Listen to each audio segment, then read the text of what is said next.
The Steelers do have some tough games coming up. I think the Colts is a tough game this week. The Ravens, I know they play the Browns. I think they'll smoke the Browns, but still considered a tough divisional game. The Jets have a miserable schedule, so I don't see them winning a game.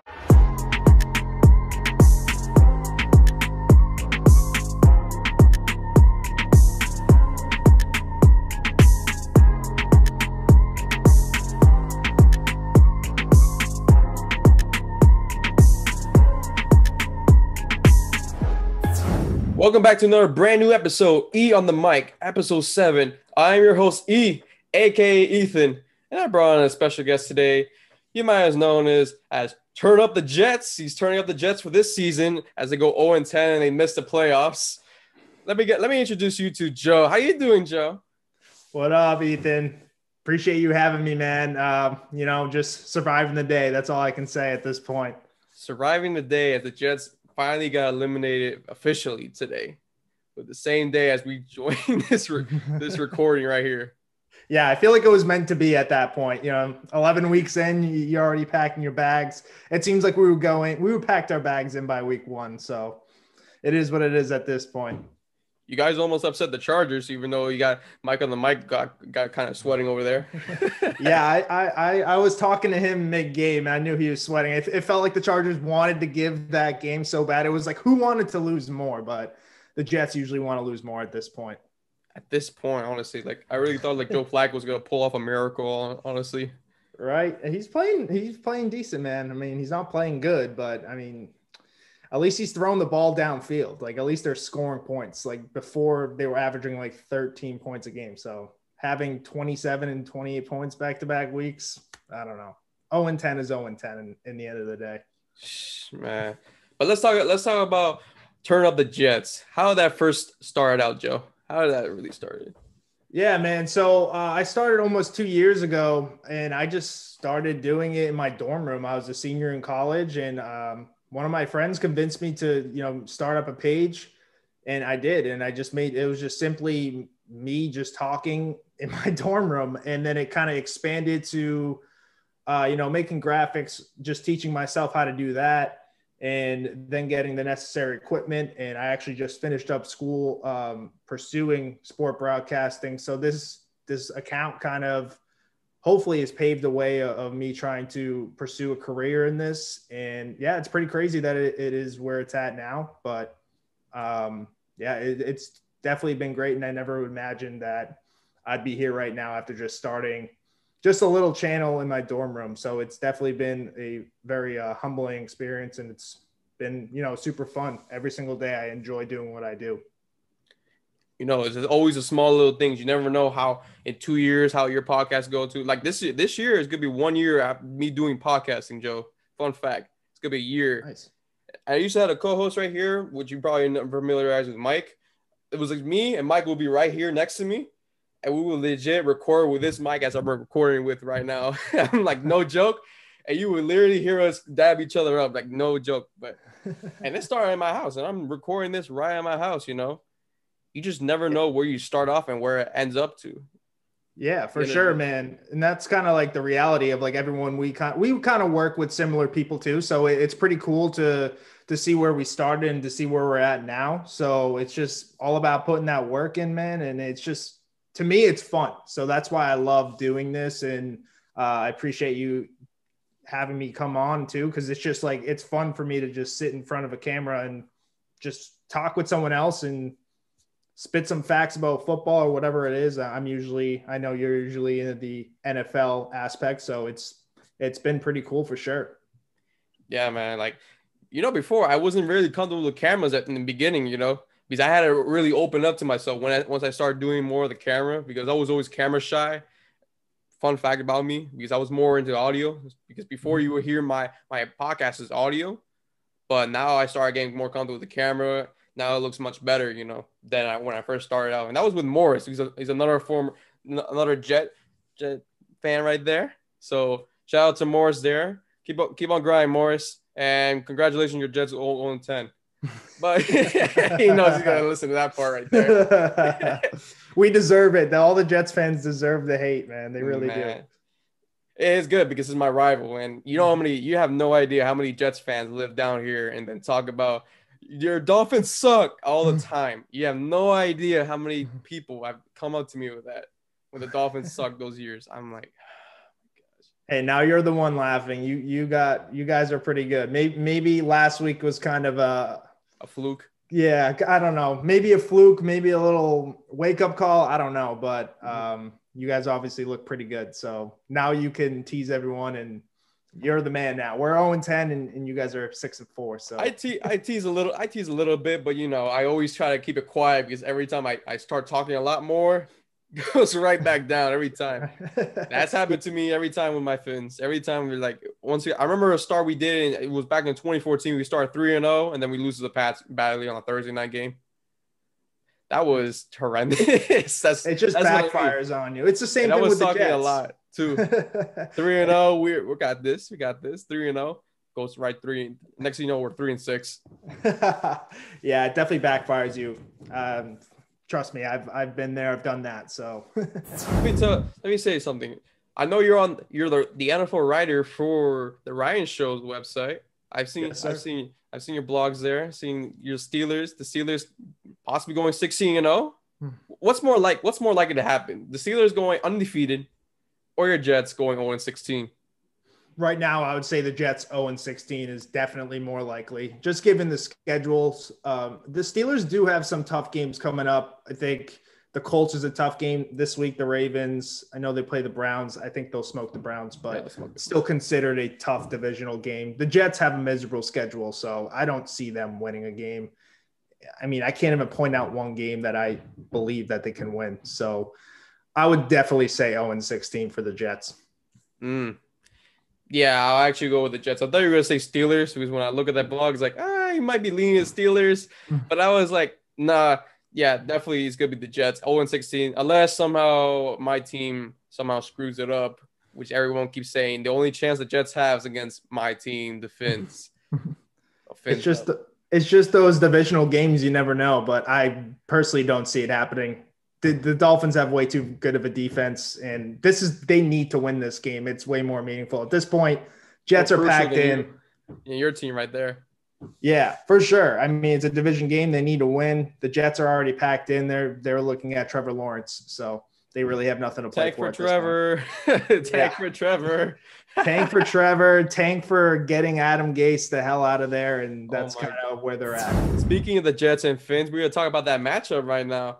So Jets and Dolphins, last time these two teams met, it was 20-0 Dolphins right there. It was a blowout. I wasn't expecting the Jets not scoring nothing, not even scoring at least a touchdown or a field goal.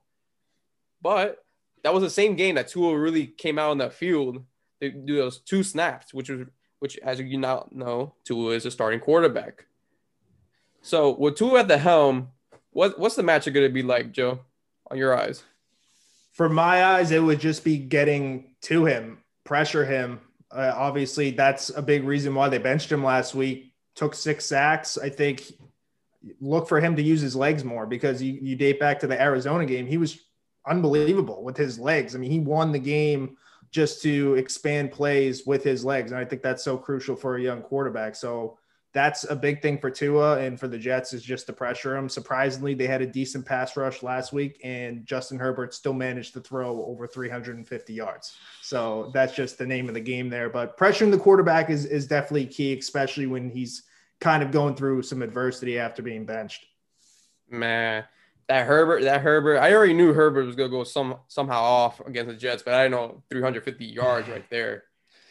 He went off, man. That kid is special. He's going to be really, really good. They just need to get him a better head coach, get him a little more protection, and sky's the limit for him. You don't want that wide-eyed Gase, like kind of like this, like wide-eyed Gase right there. You don't want him there no more, No way. Yeah, he shouldn't even be allowed to coach Pop Warner at this point, man. No, it's just miserable. Like if you look at his history for Adam Gase, though, he came off Chicago 6-10, and lucky for us, we somehow pick him up of our owner, thinking he was good. He was gonna be the next freaking Don Shula, which he obviously not. I mean, his first year he did good, and you got us to the playoffs 10-6, and then the next 2 seasons, Jay Cutler. Don't talk about that one, but yeah. And then it goes to the Jets, which I was like, oh, okay, the Jets are gonna feel how we feel. Yeah, it's that one season was a fluke, and it fooled all the idiotic owners who thought he was a good coach, because it doesn't make sense when an AFC East opponent fires their head coach and then another one picks him up. You just never see it, but that's why the Jets are as dysfunctional as they are. Definitely. Says Gase is. I'm pretty sure Gase is the manager too, if I'm not joking. Yeah, he was, but then now they got Joe Douglas, but they fired their GM last year in Gase's first year after the draft in the free agency process. Like, you never see that ever. And then Gase was the guy who, I guess, potentially hired Joe Douglas at the end of the day. So he had the GM spot for a few months, but he got to choose his GM, which just doesn't make any sense because he's going to be gone after 2 years anyway. Especially since the Jets lost Le'Veon Bell and they lost Jamal Adams, which I thought Adams was really like your franchise player right there. Right. Yeah, for sure. I mean, it was tough to see him go, especially the situation to just get blown up the way it did. But at the end of the day, I'm happy with the return. 2 firsts and a third for a safety. That is a lot. I mean, I didn't expect them to get nearly as much. So hats off to them because they definitely didn't want to trade him, and they made it known, but they struck the right trade. And I mean, Jamal's kind of been banged up this year, but it still is a shame what happened, because he obviously was, like you said, that franchise guy who you can build your defense around. Man, but in the good return though, the Jets will have a good draft though in the future, especially trying to get Trevor. Right. Like, they have the capital now. They have plenty of picks. They have 4 first rounds in the next 2 years, but it doesn't mean nothing if you can't draft correctly. And the past says that the Jets can't draft correctly, but hopefully Joe Douglas can kind of end that curse, because they definitely have tons of draft capital. And hopefully Trevor Lawrence is a guy sitting at the top of the board who they select, which if he does come into the NFL, which I think he will, you can't make any argument for anyone else other than him. No, definitely not. Especially, also you have Denzel Mims, which is, I think he's going to be the future for the Jets. What do you think about Denzel Mims, how he's playing this year? Yeah, I like Denzel Mims a lot. I think the only thing that concerns me is his health. He was out for quite some time. He made his debut kind of late in the year, but the health is my only issue. The last few games he's played really well. They've kind of getting him more involved. He had a career high with 70+ yards last week, and he's just a big dude who's athletic. So he's a guy that can be really good with the right system, the right coach, the right quarterback. You got to put everything around him, but I think he could be a solid number 2. I don't see him as a number 1, but I see him as a really good number 2 if he stays healthy and they do what they got to do around him to help him. See, the reason why I asked about Denzel Mims is because when I looked at the beginning of the season with the Jets, they really didn't have a lot of wide receivers that were known. And I was very curious of how the Jets were to play, which I turned out to be an 0-10 season, which, especially in the wide receiver core, like you had Jamison Crowder, which he's been pretty impressive, but injury prone. Mm-hmm. And then you had Mims that came late. But other than that, you had Berrios and then other unknown names I can't think of right now for the Jets. But you just don't know from the league until like now, obviously, you know. Right. I think that's kind of like where the Jets started crumbling down. I knew Gase was going to be his last year right there, but I didn't expect them to be 0-10 right now. Yeah, I mean, I didn't either. And once the season progressed, I can tell that this team is not good, and Adam Gase is a disaster. And with the receivers, oddly enough, the first time that they actually had Perryman, Crowder, and Mims on the field at the same time was week 9. That just shows how injury prone they've been. Mims missed 6 to 7 weeks. Crowder seems like he has a different injury every other week. Perryman missed some time with the concussion. So that was the first time. So these are the last 2 weeks they've had. There are 3 receivers, and they've actually been putting up some points. But that is something that an 0-10 team has to take in consideration, that maybe if you add they need a number 1. They obviously need a number 1. If you get a number 1 with Mims and Crowder, I'm not mad at that. Obviously, it depends what else you got at quarterback and coaching, but they just got to put the pieces together, and obviously they have to go full rebuild for, it seems like, the 10th time in 10 years. It seems like they're rebuilding every year, but we'll have to see. Ever since that 2011 AFC championship game.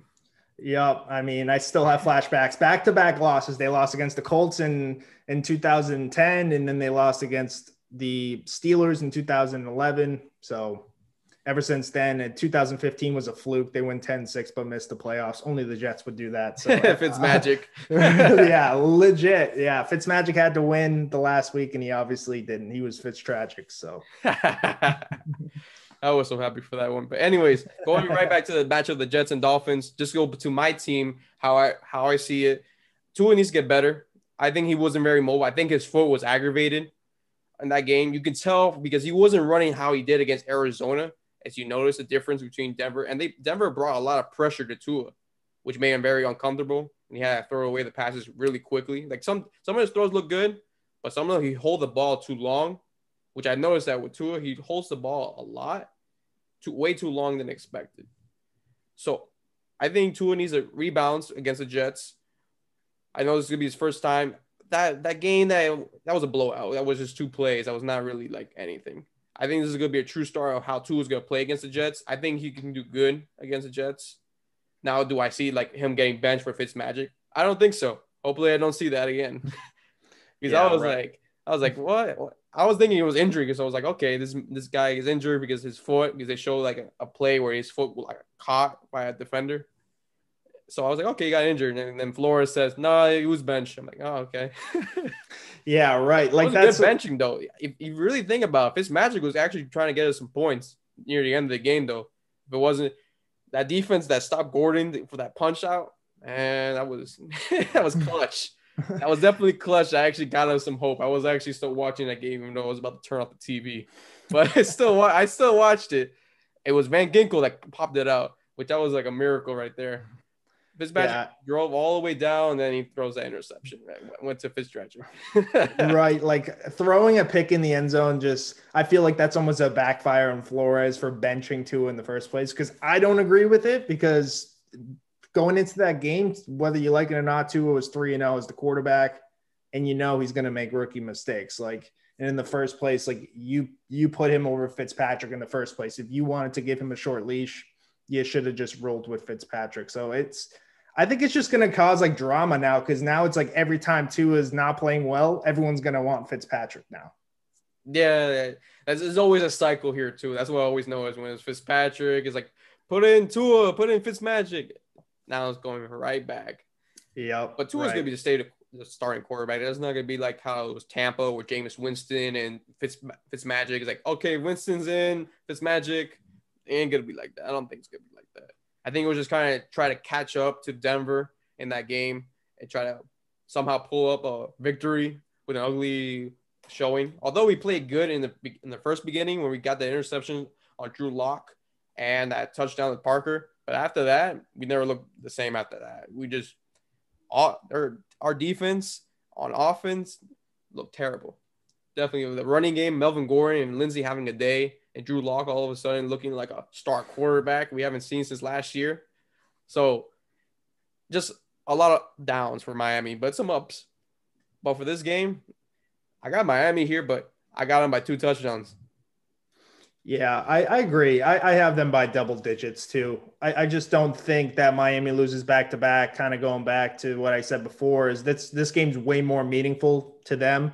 And I think Tua's going to have to come out with the vengeance. Like, he wants to prove that he's the star quarterback from now to the future. So it's kind of almost him proving himself and proving his worth to Flores. Because it's crazy, when they won in Arizona, Flores and Tua were like 2 peas in a pot. I mean, you could tell that they had a good relationship, which I thought, but benching him raises a lot of concerns and question marks, but I see them bouncing back. And this is a perfect game for a team like the Dolphins that just went through hell last week to just kind of bounce back, get everything set back together, and beat up on a bad team, take advantage, and kind of restart a winning streak.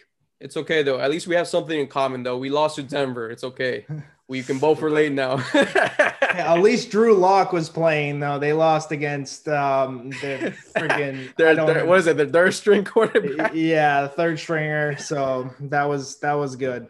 Oh man, that's how you know the Jets were very low when they lose to a third string quarterback, and then it was like a high scoring game at the same time too. Oh man, oh man. And did they have Sam Darnold in that game too, if I'm not mistaken, and he got injured, and Joe Flacco came into. That's how you know the Jets season just goes down the hill Yeah, when third string right. quarterback comes in and wins it for your team right there on a Thursday night football, just to make it worse.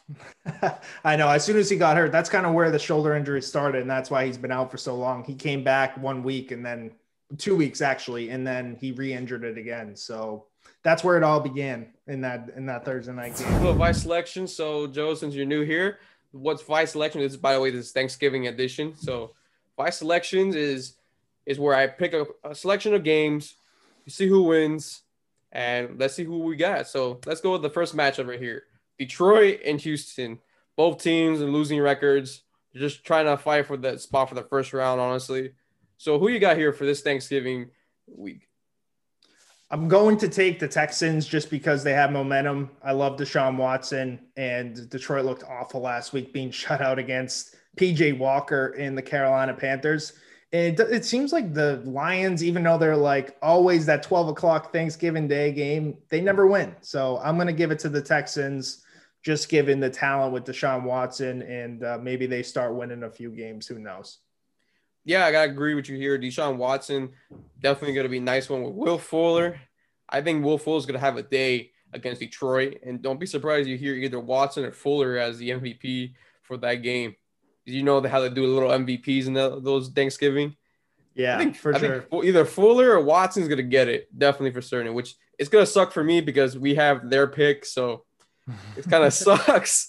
Oh, yeah, that's right. You're rooting against the Texans. I know, but I have to go for Texans. I just didn't like how the Lions got shut out against Carolina, especially when Swift got injured, and I thought Peterson was going to, or Kerryon Johnson was going to do something against Carolina, which obviously they didn't. And it didn't help that their kicker didn't make nothing. Right. Yeah, that just worries me. They got blown out against a quarterback making his NFL debut, PJ Walker. So that's just – I'm afraid. I think they're really inconsistent, but I think it's going to be a high-scoring game because Stafford and Watson. But, yeah, I like the Texans, and I like the Watson or Fuller kind of having a really big game there. Especially both teams suck at the run, so you're going to be a lot of running. Yeah, for sure, for sure. And then let's go to the 431, the Washington football team versus the Dallas Cowboys. Complicated Kai's Cowboys. How we doing? But who do you got here? I want to hear this one.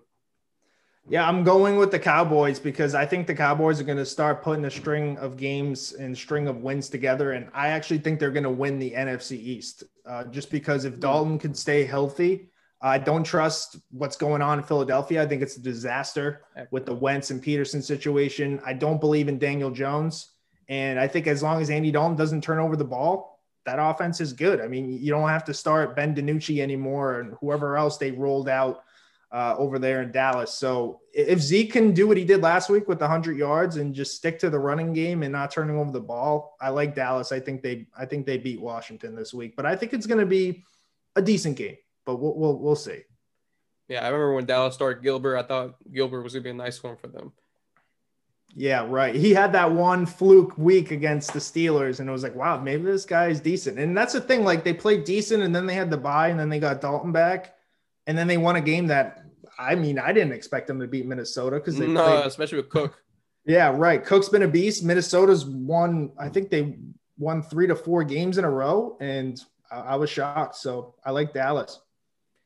I actually disagree with you here. I actually like Alex Smith and that defense of Washington. I really think Washington is going to come to Jerry World and going to beat Dallas in Thanksgiving. I just think that Washington, especially, I know they just played the Bengals and prayers up for Joe Burrow and that injury. He's out for the season there. But Chase Young is a threat. I really, especially the last time these two teams played, I think this is going to be a good game for both teams. I think it's going to be a tight one, though, than different than what you say. But I think Washington will get it done, especially Alex Smith has been on fire in the last 2 games, if you really think about it. Like the week against the Lions, they almost legit came back on the Lions, which they did tie it up. But, of course, Matt Prater with that 61-yarder that caused the game to go away. But Alex Smith, very impressive coming back with his comeback season. Now, obviously, it's too late, but you never know. I just think Washington gets to win, and it's probably going to help Max team the Giants, actually. So I'm going to go for Washington here. I got Washington football here. I really think the defense is going to be really decent. And I think Dalton was making mistakes against the Vikings. That's not mistaking that. So I think Washington gets it done on Thanksgiving, and they win it. I don't hate that. I mean, Alex Smith's played great, and even though he's played 2 games, that guy should win comeback play of the year. What he's done is absolutely crazy.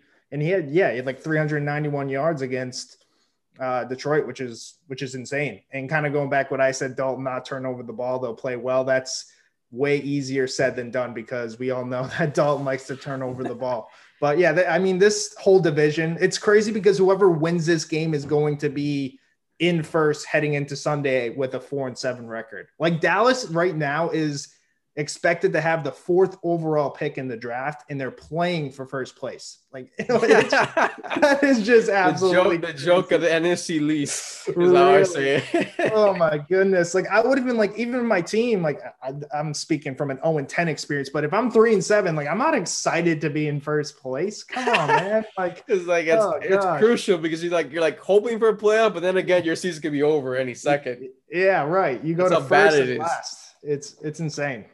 Trust me, I had like 4 people represent NFC East in my podcast. No worries. I know some Giants fans, and like they're confident, and I respect it. But like 3-7, I'm not confident, especially when my quarterback turns over the ball. So it's just like picking the lottery. Who's going to win that division? You really don't know, and especially with this game too, you simply just don't know who's going to play well and who's not. Exactly. And then the next one I got the Thursday night football game, Steelers versus Baltimore. The 10-0 Steelers facing off 6-4 Lamar Jackson struggling Baltimore. Who you got? I like the Steelers to go 11-0 here. With Dobbins and Ingram out, that's a huge loss. They depend on their run game. And really, Mark Andrews has been the only reliable source in the passing game for Lamar. And we all know that Lamar's had struggles throwing deep downfield. That's kind of reflects on the struggles of Hollywood Brown. I like the Steelers, man. I think that this is going to be a game that they prove people their worth because I think they're really underrated in terms of people talking about them being an actual threat. It's still all Kansas City out of the AFC, but I think the Steelers proved their worth. They went comfortably here and go 11-0, especially being at home. It's going to be a tough game, even though it's a must win for Baltimore, but I don't see it happening. I got to agree with you here. I think the Steelers got a comfortable 11-0 here, especially a lot of Baltimore players are out because of COVID, especially like you said, Mark Ingram and Dobbins, crucial running backs lose, especially in a game that you need to stay alive to the AFC North, even though I think the Steelers got that comfortable once they beat Baltimore. But, man, Lamar Jackson's been really struggling in the past few weeks. I even predicted that Baltimore will lose against the Pats. That's how I know how badly Lamar Jackson's been struggling, you know. 60% of the time he wants to run than pass. And like you said, he only has Mark Andrews as a reliable receiver with Brown being struggling.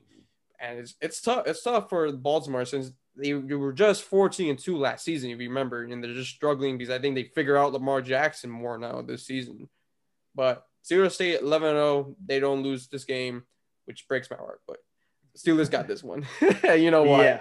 Right. Yeah, definitely. I think he's had a tough year, and it doesn't help that his offensive line hasn't been good either. A lot of people don't notice. He's been sacked probably twice as much as he did last year. And that kind of hurts you when you're a running quarterback. If you're getting sacked, how are you going to run? So the protection's been bad, and the Ravens are going to be in trouble, man. They're going to be 6-5 if they lose this game. They're going to have to go through a pretty solid win streak to even crack that 7th seed because the AFC looks pretty competitive right now. Yeah, it's super tight. And let me get the last game. This is not on Thanksgiving, but it's on a Sunday night. No, actually, no, excuse me. Sunday afternoon. Chiefs and Bucks. This is going to be an interesting one. Mahomes versus Brady. This is going to be a very interesting one, especially how everyone's compares Mahomes and Brady. What do you got here? Yeah, man, I think it's definitely a hyped up game, but I think Chiefs win here. Love Patty Mahomes. You can see what he can do. Last week, the Raiders scored with like 50 seconds left. He had no worry in the world. He knew he was driving down to win that game. This is just one of the better teams in the league, obviously. I put them and the Steelers as the top 2 right now, just in terms of how good they're playing. And with the Bucks having a tough loss and their secondary giving up 375 yards to Goff, imagine what Mahomes can do. So I'm going Chiefs all day here. I got to agree with you here. The Chiefs, I got them all day, especially Cooper Kupp. Oh, my gosh. Cooper Kupp got 150 yards just alone. If he got a touchdown, that would satisfy a lot of fantasy people, honestly. But Cooper Kupp, Goff was going off, although both quarterbacks threw 2 picks that game.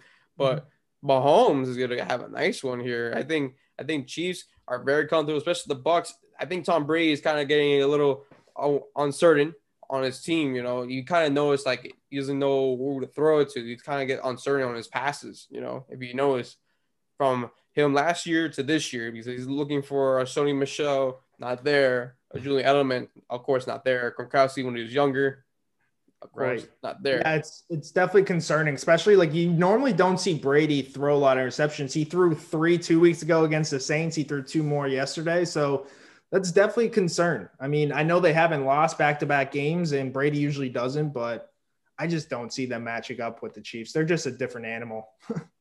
They're a different beast, I'm telling you. Same with the Bucks, but it's been up and down for them lately. So that's why I got Chiefs for certain. Joe, I appreciate you coming on my show. But before we go, I want to do our Thanksgiving thanks to everybody. I'm going to let you start off first. Since you're my guest, I'll let you start off first. If you have any thanks for your family, friends, shout them out now. Yeah, no doubt, man. First off, thank you for having me on. This was a lot of fun and appreciate everyone, all the support we get on, Instagram, just what we do. Appreciate my family, my friends, just to kind of stick by my corner, support me through just this journey of life. So I appreciate you and I appreciate everyone else for all the support, man. That's pretty good.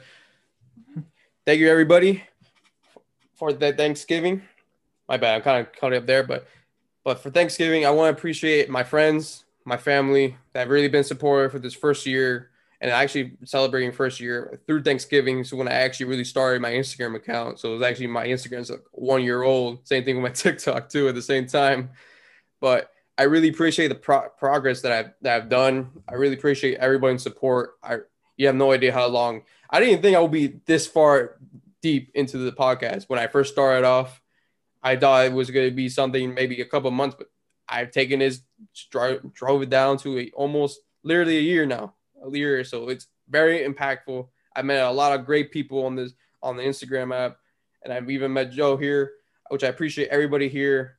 A good Thanksgiving, and I appreciate you all. If it wasn't for you guys, I wouldn't be here. I wouldn't be this confident talking to everybody I've talked to in the past, and it's heartbreaking for me because like I was never a guy that would just talk to people right off the bat like how I am right now.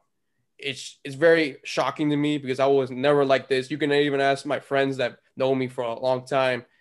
I was always the quiet guy that never really talked as much. But once I know my stuff, I do talk a lot afterwards, But it's very much improvement year for me, But I really support everybody that really supports my channel and everything, and especially the group, especially that group in Instagram, that sports podcast, everybody there that really supportive each other.